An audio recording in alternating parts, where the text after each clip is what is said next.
नांदेड़ में नज़्म नस्क की बिगड़ती सूरत हाल के लिए पुलिस को तनकीद का निशाना बनाए जाने पर पुलिस इंतजामिया पूरी तरह हरकत में आ गई है। मुलजिमीन की धरपकड़ के लिए पुलिस ने पूरे जिले में सिक्योरिटी इंतजाम बढ़ा दिए हैं। ऐसे में पुलिस ने फायरिंग करने वाले एक शख्स को गिरफ्तार करने में कामयाबी हासिल की है। गिरफ्तारी की कार्रवाई के बारे में मीडिया को तफसीलात से वाकिफ करवाने के लिए एक प्रेस कॉन्फ्रेंस का भी इनेकाद किया गया।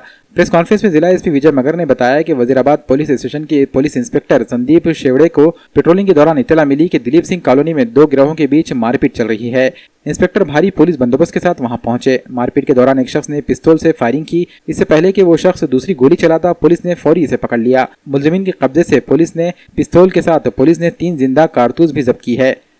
फायरिंग करने वाले मुलजिम प्रदीप उर्फ सोहम लाल चंद और उसके साथी अनवर अली को गिरफ्तार कर लिया गया है। प्रेस कॉन्फ्रेंस में पुलिस ने दोनों मुलजिमीन को पेश किया और इस मामले से मुताल्लिक तफ्तीश की तफसीलात बताई।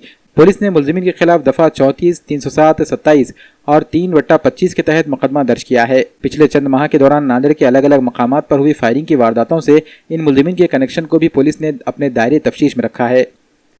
नांदेड शहरामध्ये गणेशोत्सवाच्या दरम्यान मोठ्या स्वरूपात आम्ही बंदोबस्त लावलेला आहे। शहरात फिक्स पॉईंट, पाई पेट्रोलिंग, पेट्रोल मोबाईल यांच्यातर्फे सतत पेट्रोल चालू आहे। अशा परिस्थितीमध्ये शहरातील शांतता आणि सुव्यवस्था अबाधित ठेवण्यासाठी आम्ही पोलीस स्टेशन अधिकाऱ्यांना सूचना दिलेल्या होत्या।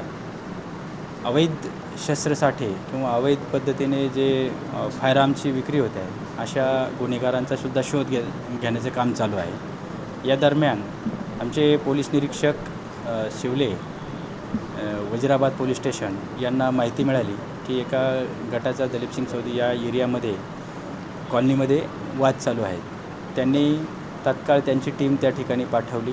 या टीममध्ये आमचे कर्मचारी पोलीस नाईक झांबरे, त्याचबरोबर शिपाई पाटील, बेल्लो रोड आणि डीबीचा जो स्टाफ होता तो तात्काळ त्या ठिकाणी गेला। अवघ्या 3 मिनिटात ते त्या ठिकाणी पोहोचत असतानाच एका या गुन्ह्यातील आरोपी प्रदीप लालचंद रोहत्रे यांनी फायरिंग केली आणि तिथून लोक पळून गेली।